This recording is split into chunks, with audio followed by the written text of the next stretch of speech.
मेरा नमस्कार। इस उद्घोष क्रांति राम की में आप सबका स्वागत है। हम इस सत्र को राम धुन से प्रारंभ करेंगे। भजन मंडली से प्रार्थना है, कृपया राम धुन प्रारंभ करिए।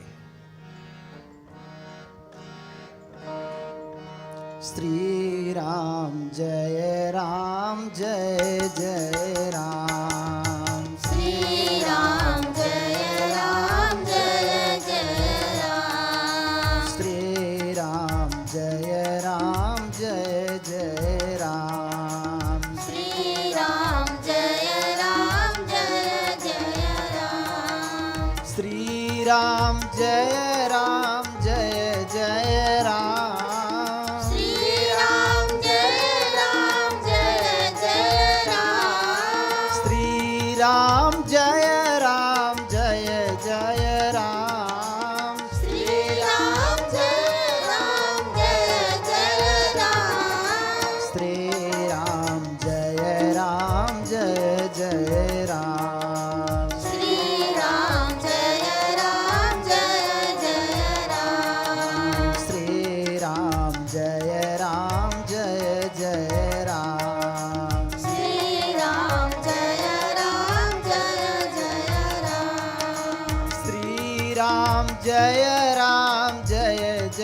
राम। श्री राम श्री राम जय जय राम। श्री राम जय जय राम। श्री राम जय जय राम। श्री राम जय जय राम। श्री राम जय जय राम। श्री राम जय जय राम। श्री राम जय जय राम। श्री राम जय जय राम। हम सब भारत माँ की संतान हैं। आज माँ के आँखों में आंसू हैं। हम माँ के आंसू पोंछेंगे। यह संकल्प प्रत्येक भारतवासी का है, प्रत्येक भारत माता का है। सभी अवतार इस भारत माँ की सेवा के लिए ही परमात्मा इस धरती पर आते हैं। दुनिया का और कोई देश नहीं जहाँ परमात्मा अवतार लेते हों। ये भारत माँ है जिसकी गोद में परमात्मा भी जन्म लेते हैं, परमात्मा भी खेलते हैं। उस भारत माँ की आरती हम लोग प्रतिदिन अपने सत्रों में सुन रहे हैं। आज उसके अर्थ की हम लोग व्याख्या करेंगे, क्योंकि कोई भी आरती, कोई भी मंत्र, कोई भी गीत जब तक अर्थ सहित नहीं समझकर गाया जाता तब तक वो केवल कंठ तक ही रहता है। यह आरती और गीत के भाव हमारे हृदय तक पहुँचे, इसके लिए इसके अर्थ का भी हमें ज्ञान होना चाहिए। गीता में 3 योगों की चर्चा की है। सबसे पहले भक्ति योग है। वो तो हम सबके अंदर है ही, सभी तो हम इस सत्र में उपस्थित हुए हैं। लेकिन भक्ति योग के बाद ज्ञान योग है। जब तक ज्ञान नहीं है तब तक भक्ति अधूरी है। और ज्ञान योग के बाद कर्म योग है। बिना कर्म के तो गीता कहती है कि तुम्हें जीवन जीने का अधिकार नहीं है। कर्म करो, फल की आशा मत करो, लेकिन कर्म नहीं करने में तुम्हारी आसक्ति नहीं होनी चाहिए। तो हम इस भारत माँ की आरती का अर्थ और व्याख्या सुनेंगे। एक एक चरण भजन मंडली गायन करेगी और उसके पश्चात मैं उसकी व्याख्या करूँगा। आरंभ करिए।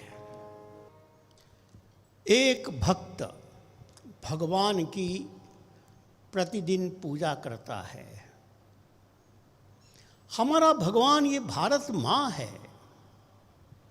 भारत माँ ही जगत जननी भारत माँ, परमात्मा को भी जन्म देने वाली भारत माँ, इसको हम लोग प्रणाम कर रहे हैं और भगवान से प्रार्थना कर रहे हैं कि हे भगवान, इस भारत माँ का ध्यान हमको प्रतिक्षण रहे।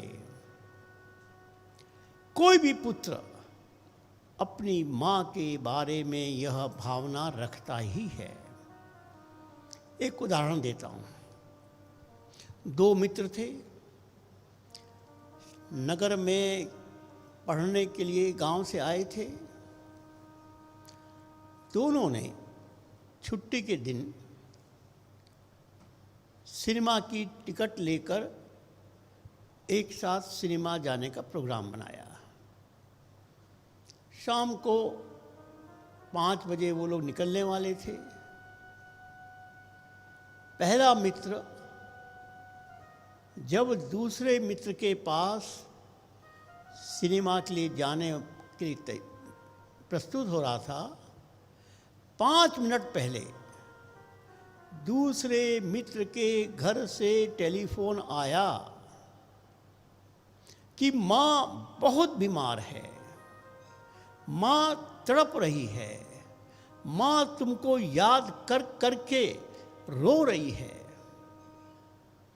इतने में मित्र आ गया कि चलो समय हो गया। दूसरे मित्र ने कहा कि भैया मैं आज नहीं जा सकता क्योंकि मेरे पास ये समाचार आया है। अब पहला मित्र समझा रहा है, यार तुम तो जाओगे तो रात को ही तो जाओगे, फिर पिक्चर खत्म हो जाएगी। अभी क्या पैदल चलोगे? ट्रेन तो रात को ही है, क्यों टाइम खराब कर रहे हो, क्यों टिकट खराब कर रहे हो? कितना भी कहने के बाद क्या वह मित्र पिक्चर जा सकता है? अरे माँ के कष्ट को सुनकर कोई बेटा आनंद मना सकता है? ठीक वही अवस्था हम सब भारतीयों की है। आज भारत माँ संकट में है।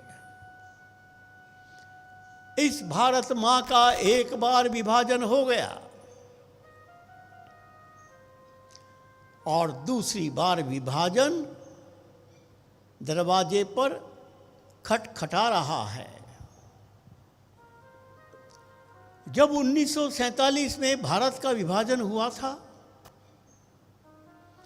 तब की परिस्थिति क्या थी? आपको ये तो मालूम है कि हम सब संघ के स्वयंसेवक हैं और राष्ट्रीय स्वयंसेवक संघ को प्रारंभ करने वाले डॉक्टर हेडगेवार जी और उसके पश्चात सरसंचालक परम पूजनीय गुरु जी बने। परम पूजनीय गुरु जी काशी हिंदू विश्वविद्यालय के विज्ञान में स्नातक थे, वहाँ अध्यापक रहे, बहुत प्रतिष्ठित थे, बहुत बुद्धिमान थे और फिर रामकृष्ण मिशन आश्रम में जाकर अखंडानंद जी के शिष्य बन गए, संन्यास ले लिया। अखंडानंद जी के कहने पर वो नागपुर आ गए, डॉक्टर साहब के साथ उन्होंने काम करना शुरू किया। लेकिन एक बार डॉक्टर जी के मृत्यु के बाद जब वो सरसंघ चालक बने तो उनसे एक प्रश्न पूछा गया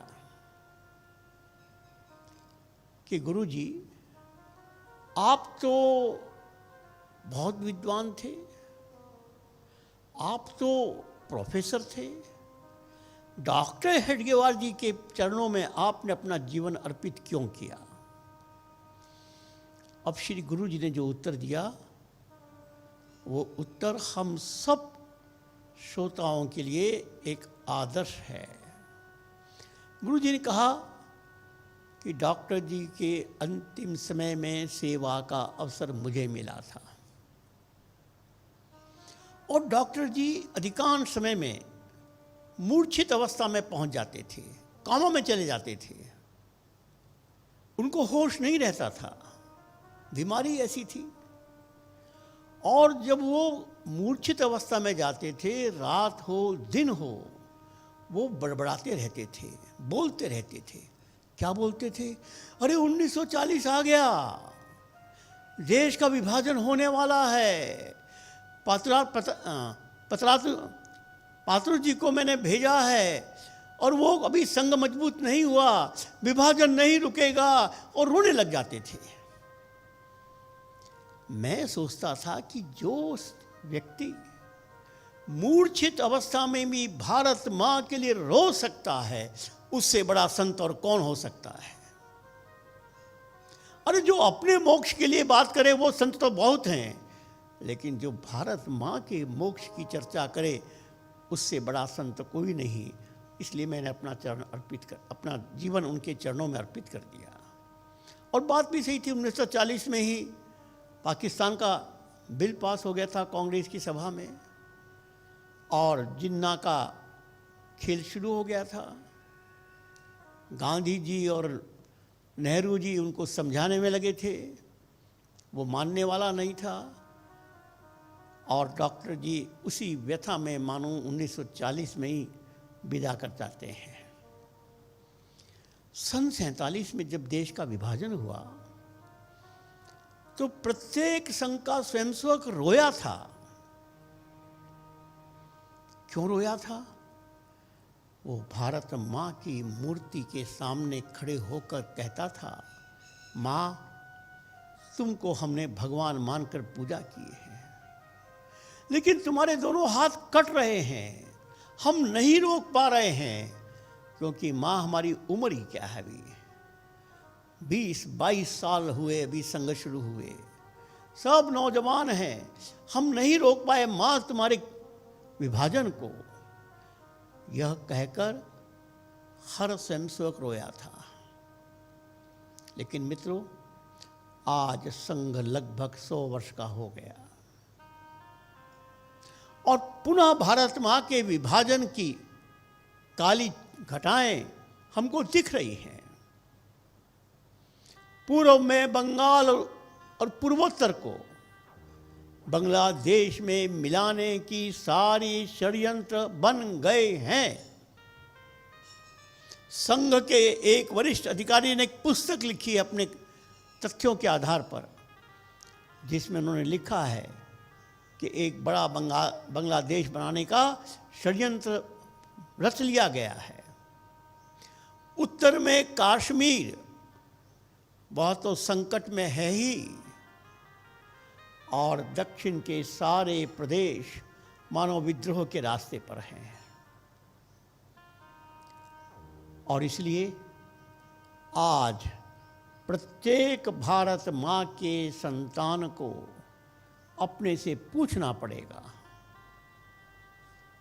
कि क्या पुनः भारत मां के विभाजन को हम सहन कर पाएंगे? क्या हमें फिर क्षमा मांगने का अधिकार होगा? बाकी लोग क्या करें अलग बात है, लेकिन संघ के प्रत्येक स्वयंसेवक के लिए जीवन मरण का प्रश्न है। और इसलिए भारत मां की प्रतिदिन हम पूजा करेंगे, उसको स्मरण करेंगे। और इस चरण में कहा गया कि सृष्टि त्रिमूर्ति से चलती है, ब्रह्मा विष्णु महेश। ब्रह्मा जी इसकी रचना करते हैं, विष्णु जी इसका पालन करते हैं, और शिव जी संहार करते हैं।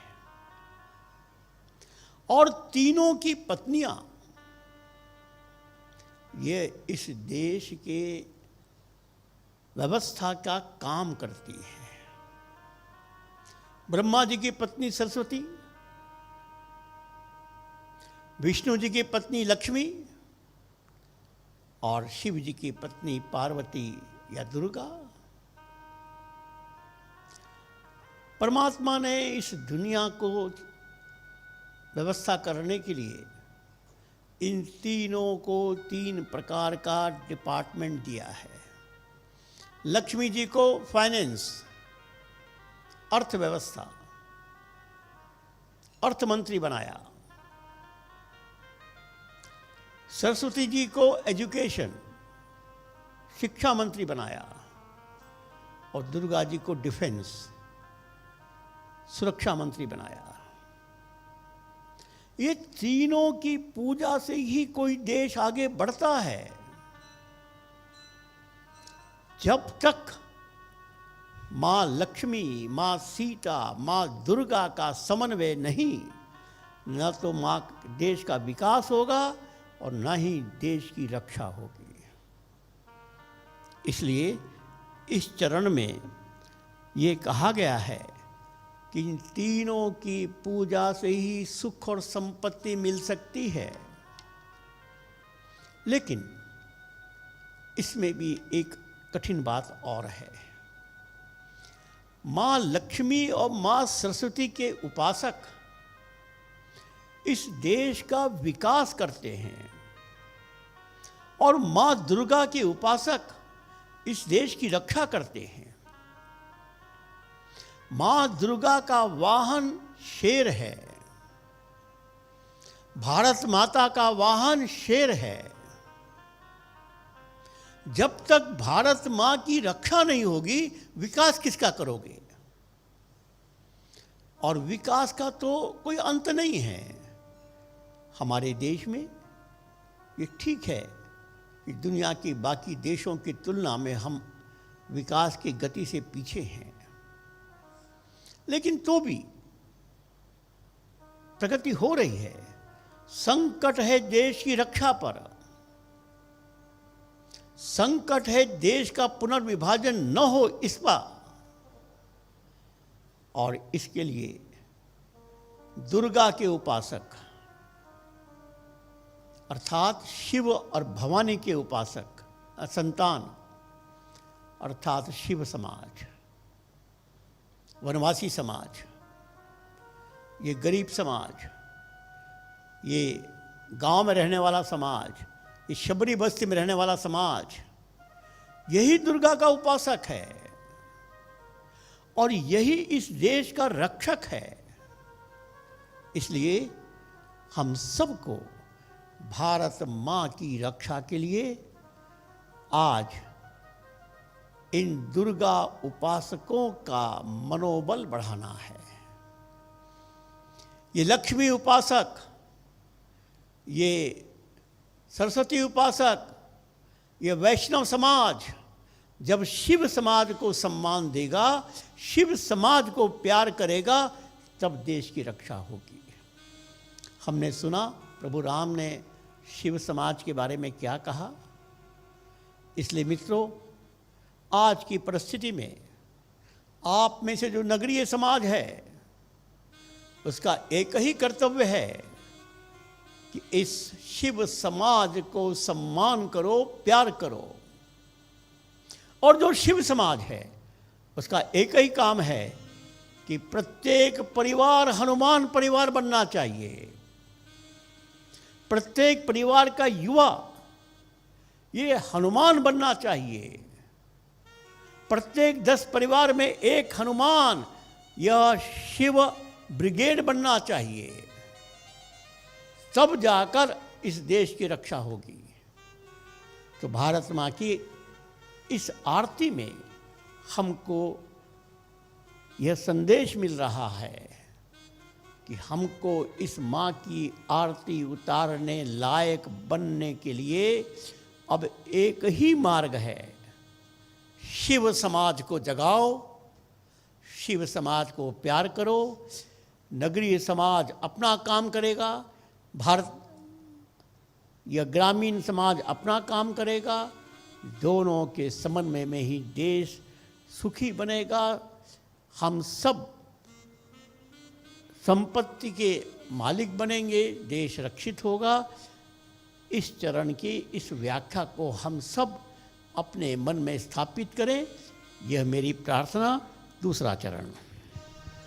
उत्तर हिमगिरि मुकुट सुहाए, मस्तक पर माता मैया, मस्तक पर माता। दक्षिण हिंदू सागर, दक्षिण हिंदू सागर, यस तेरे गाथा। ओम जय भारत माता।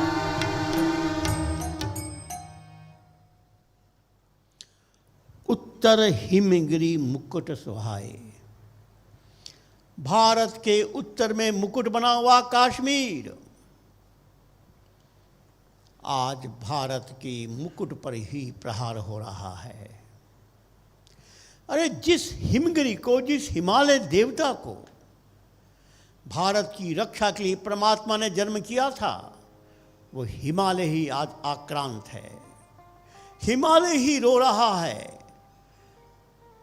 पूर्व से लेकर पश्चिम तक के संपूर्ण हिमालय में आज विधर्मियों का राज हो गया है, आज दुष्टों का आक्रमण है। और भारत में जम्मू कश्मीर की बात हम रोज सुनते हैं।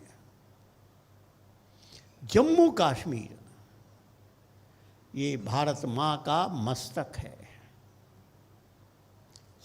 सच बात तो यह है कि प्राचीन काल में ये हमारे देश का विद्या का केंद्र था, संत महात्माओं का केंद्र था।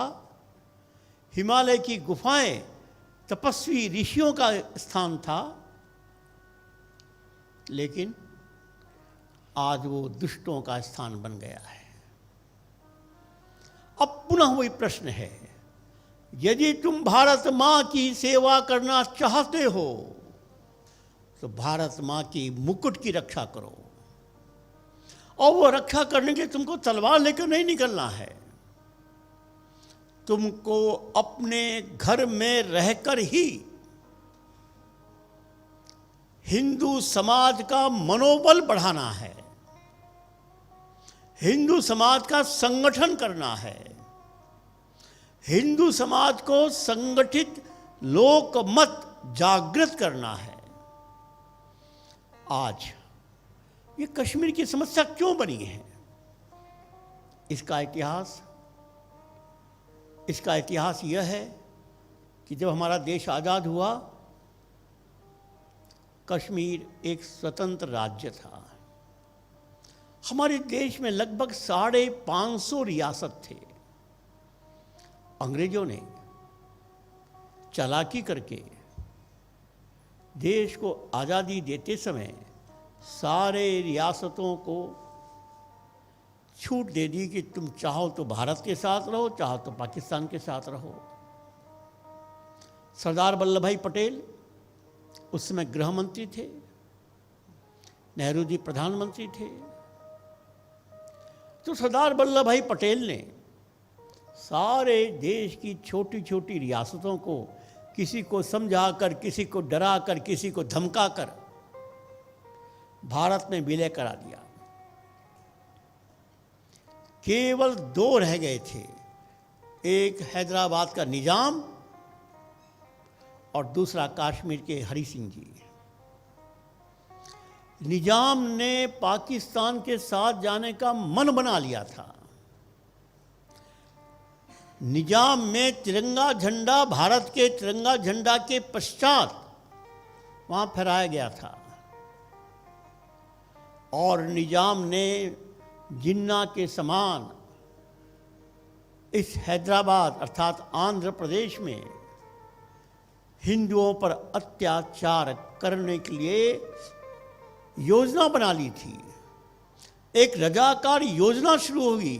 रजाकार माने मुसलमान समाज के जो लोग हिंसा करके हिंदू समाज पर अत्याचार करेंगे, और वो अत्याचार शुरू हो गए।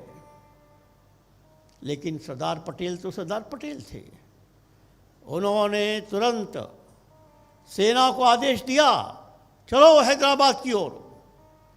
और ज्यों ही ये समाचार निजाम के पास पहुंचा कि सेना चल पड़ी है, बस निजाम का दिमाग सही हो गया। ऐसा कहते हैं, ये सूचना मिलते ही एक दिन में सब रजाकारों के मस्तक पर गांधी टोपी आ गई और निजाम ने समर्पण कर दिया। लेकिन कश्मीर की समस्या को नेहरू जी हैंडल कर रहे थे और उन्होंने जानबूझकर पटेल को मना कर दिया था। अब वहां पर हरि सिंह जी इन्होंने और कहा था कि मैं तैयार हूं, लेकिन दुर्भाग्य कश्मीर के उस समय नेता शेख अब्दुल्ला थे और जब देश हमारा आजाद नहीं हुआ था तभी शेख अब्दुल्ला और नेहरू जी बड़े परम मित्र थे। शेख अब्दुल्ला ने कश्मीर के अंदर आज़ादी के पहले बहुत आतंक निर्माण करने की चेष्टा की। हरि सिंह जी ने उनको गिरफ्तार कर दिया। अब शेख अब्दुल्ला के केस लड़ने के लिए नेहरू जी वहां गए थे और नेहरू जी ने जाकर शेख हरि सिंह जी से कुछ अभद्र भाषा में बात की। हरि सिंह जी ने कहा, खबरदार चले जाइए यहां से, ये राज मेरा है। नेहरू जी का अपमान कर दिया और जब देश आजाद हुआ नेहरू जी ने इसका बदला लिया। हरि सिंह जी कहते रहे कि मैं भारत में विलय होना चाहता हूं, लेकिन वो जिद करते रहे कि पहले शेख अब्दुल्ला को छोड़ो, शेख अब्दुल्ला को मनाओ। शेख अब्दुल्ला को छोड़ भी दिया गया और फिर हरि सिंह कह रहे हैं कि अब पाकिस्तान का हमला हो गया है, सेना भेजो। और नेहरू जी तो देश की चिंता नहीं, अपना गुस्सा निकाल रहे थे, अपना बदला ले रहे थे। ये अलग बात है कि बाद में संघ के स्वयंसेवकों के सहयोग से कश्मीर का वर्तमान हिस्सा बचा लिया गया और जब युद्ध विराम हुआ तो कश्मीर का बहुत बड़ा भाग पाकिस्तान ने अपने में मिला लिया था, जीत लिया था, जिसको हम आज अंग्रेजी में पीओके कहते हैं, गुलाम पाकिस्तान कहते हैं, पाकिस्तान ऑक्युपाइड कश्मीर कहते हैं और बचा हुआ कश्मीर। अब बचे हुए कश्मीर को भी पाकिस्तान ने मिलाने के लिए पाकिस्तान के आतंकवादियों के रोज हम अखबारों में समाचार पढ़ते हैं। ऐसी स्थिति में भारत माँ का मुकुट, हिमालय और हिमालय बसा हुआ कश्मीर आज संकट में है, लेकिन उसमें एक आशा की किरण भी है। कश्मीर के दो भाग हैं, एक जम्मू और एक कश्मीर वैली। कश्मीर वैली में तो लगभग अब 100% सब मुस्लिम समाज है। जो थोड़े बहुत हिंदू थे उनको 1990 में सबको मारकर भगा दिया। लेकिन जम्मू भाग में अभी भी अनेक गांव में हिंदू भाई हैं और इस हिंदू समाज के गांव में संघ की ओर से एकल अभियान पहुंच गया है और पिछले 15-20 साल में जम्मू के गांव-गांव में एकल अभियान के द्वारा संगठन हो गया है। इसलिए अब वहां की विधानसभा, वहां से चुने हुए लोकसभा के सदस्य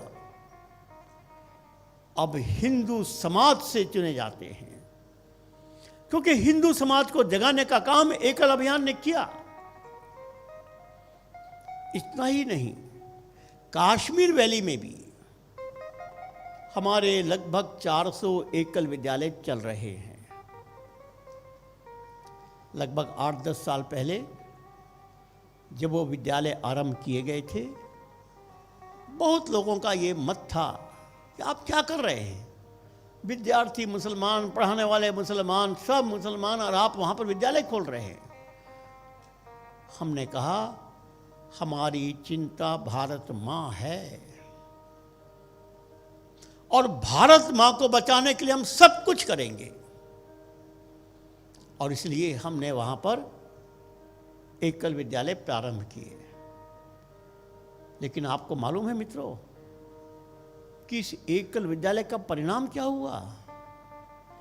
जब पिछले दिनों में कश्मीर में पत्थर मारने वालों की बाढ़ आ गई थी और सेना उनको रोकने की कोशिश करती थी, और जब पत्थर मारने का संपूर्ण प्रकरण बंद हो गया, तब वहाँ की सरकार ने ये सोचा कि एक बार सर्वे किया जाए, किस गांव से अधिक पत्थर मारने वाले निकले और किस गांव से नहीं निकले। तो सरकार के पास रिपोर्ट गई कि ये 400 गांव ऐसे हैं जहां से एक भी पत्थर मारने वाला नहीं निकला। अब सरकार तो मुफ्ती की थी, उसको बड़ा आश्चर्य हुआ कि बाकी सब गांव से निकले, ये 400 गांव से क्यों नहीं निकले। तो उन्होंने अपने मंत्री को भेजा कि जाओ देख क्या हो, ये 400 गांव में क्यों नहीं निकले, क्या बात है। मंत्री महोदय वहाँ आए और उन्होंने सब मालूम किया कि वहाँ पर एकल विद्यालय चलते हैं। अब मंत्री महोदय भी मुस्लिम समाज के, उन्होंने उनसे पूछा, अरे तुम एकल विद्यालय, क्या एकल विद्यालय? उन्होंने कहा कि एकल विद्यालय हमारे मादरे वतन का कार्यक्रम है। मातृभूमि को मादरे वतन कहते हैं। हिंदुस्तान ने हमारी चिंता की और पाकिस्तान ने हमारे लिए कुछ नहीं किया, इसलिए हम हिंदुस्तान के साथ हैं। और इसलिए हम ये चाहते हैं कि यह पाकिस्तान की गुंडागर्दी बंद होनी चाहिए, और हमारे गांव से हमारे कारण एक भी नौजवान पत्थर मारने के लिए नहीं गया, जबकि 500 रुपया पर डे के हिसाब से 500 रुपये से लेकर 5000 तक का रेट था, लेकिन नहीं गया। वो मंत्री महोदय, एक कार्यक्रम वहाँ था जिसमें माननीय बागड़ा जी गए थे। वो बागड़ा जी से मिलने आए और उन्होंने कहा ये क्या है एकल विद्यालय, क्या करते हैं? बागड़ा जी समझाया। संयोग से वहाँ के सब आचार्यों का सम्मेलन था। उनसे कहा आप पूछ लीजिए इन सब से। उन सब से जब बात हुई तो उन्होंने बताया कि हम मुसलमान हैं, हमने अपनी पूजा पद्धति बदली है, अपना देश नहीं बदला। भारत हमारा देश है, ये मादरे वतन है, हम सब भाई भाई हैं। पूजा पद्धति में कोई गुरुद्वारा में जाता है, कोई मस्जिद में जाता है, कोई मंदिर में जाता है, इसमें क्या फर्क पड़ता है। वो श्रीमान जी जो मंत्री महोदय आए थे, वो चकित रह गए कि कश्मीर वैली में ऐसे सोचने वाले भी बेटे बेटियां हैं। और मैं सारे भारत के एकल अभियान के बारे के कार्यकर्ताओं को एक, इसको खुशखबरी मानिए या चुनौती मानिए, कश्मीर वैली के 400 विद्यालय के आचार्य 8-10 साल हो गए, कोई छोड़कर नहीं गया, कोई कार्यकर्ता छोड़कर नहीं गया। जिसने काम प्रारंभ किया अंत तक काम किया, ऐसा पक्का मन था। मैं भी वहाँ गया हूँ और देखा हमने, और लगभग बड़ा मन में पश्चाताप होता है कि वो सब पढ़े लिखे हैं, अंग्रेजी में बात करते हैं और विद्यालय चलाते हैं। तब वहाँ की सरकार की ओर से बागरा जी के पास प्रस्ताव आया कि श्रीमान जी फिर 400 ही क्यों, कश्मीर वैली के हर गांव में विद्यालय प्रारंभ करिए, क्योंकि कश्मीर समस्या का समाधान यही है। प्रेम से ही दिल जीत सकते हो, गोली से नहीं। गोली तो इसलिए चलानी पड़ती कि पाकिस्तान हम पर हमला कर रहा है, लेकिन लोगों का दिल जीतने के लिए यही उपाय है। मित्रों, भारत माँ का मुकुट हमारे लिए यदि चुनौती बन रहा है तो उसका मार्ग भी हमारे पास है। एकल अभियान पूरे अमेरिका के कश्मीर के निवासी जो अमेरिका बसे हैं और अमेरिका में भी बहुत बड़ी संख्या में जिनको कश्मीर की चिंता है, उन्होंने अर्थ की सहायता करके आज कश्मीर, जम्मू कश्मीर में 6-7 हज़ार से अधिक एकल विद्यालय को सपोर्ट किया है। अब दक्षिण में हिंद महासागर, आपको मालूम है ये हिंद महासागर चीन का जो दक्षिणी चीन सागर है उसका एक प्रकार से एक्सटेंशन है। जब राम जी समुद्र से रास्ता मांग रहे थे,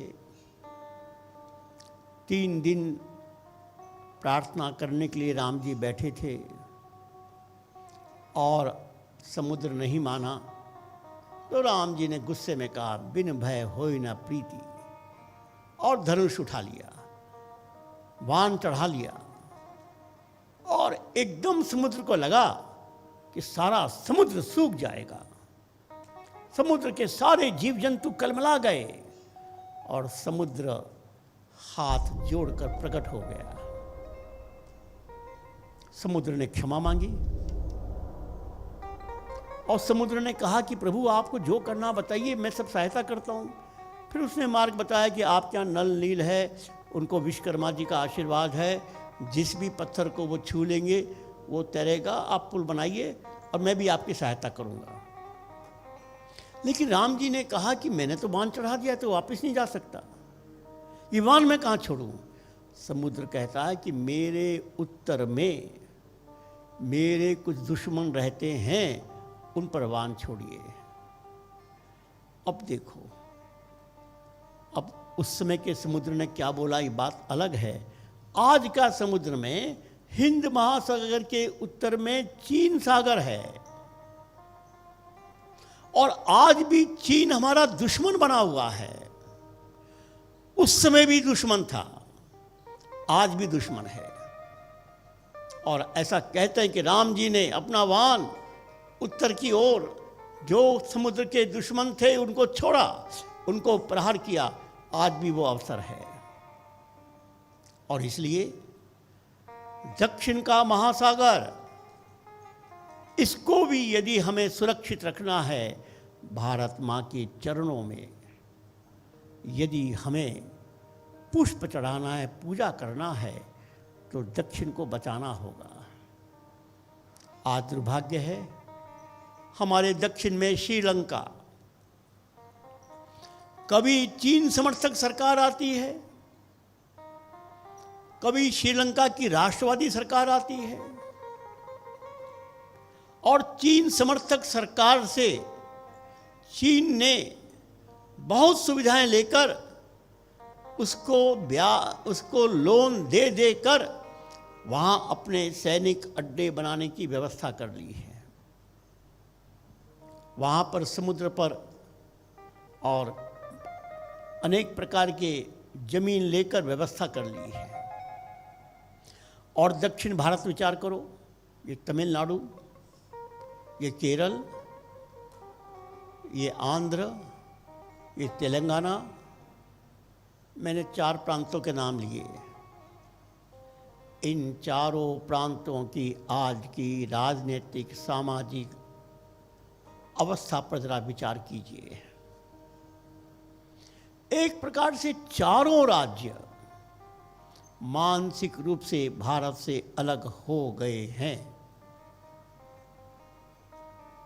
अरे आंध्र में तो ओवैसी का राज चल रहा है, तेलंगाना में जगन्नाथ एक क्रिश्चियन का राज चल रहा है, तमिलनाडु में भारत विरोधियों का राज चल रहा है, और केरल तो प्रारंभ से ही वहाँ पर मुस्लिम समाज और ईसाई समाज मिलकर 50% से अधिक हो गए, उनका राज चल रहा है। हाँ, बचा है एक प्रांत कर्नाटक, और कर्नाटक ही वो स्थान है जहां हनुमान जी का जन्म स्थान है। किष्किंधा वहीं पर है, ऋषिमुख पर्वत वहीं पर है, सुग्रीव और बाली का राज वहीं था। अब कर्नाटक को मजबूत करके हमें बगल के चारों प्रांतों को बचाना है। उन चारों प्रांतों में भी हमें देश की सुरक्षा की व्यवस्था करनी है, और उसका उपाय एक है। मैंने बताया था किस प्रकार राम सेतु के प्रकरण पर केवल रामेश्वरम में निकट के गांव के 10-12 हजार लोग माननीय अशोक जी का विचार सुनने आए, और राम सेतु के विरुद्ध सुप्रीम कोर्ट में जो दिया गया था एक एफिडेविट, उसको सरकार को वापस लेना पड़ा। इसलिए मित्रों, यदि भारत माँ की आरती करनी है, भारत माँ का मस्तक और भारत माँ के चरण दोनों की रक्षा करनी है, मार्ग एक ही है। इस शिव समाज को जगाओ, और शिव समाज को जगाने का एक ही आज संगठन है, एकल अभियान। और एकल अभियान ने अब शिव क्रांति करने का निर्णय किया है। मैं आप सबसे अपील कर रहा हूँ, आइए एकल अभियान के माध्यम से भारत माता की सेवा और पूजा करिए। आप सबको नमस्कार, धन्यवाद।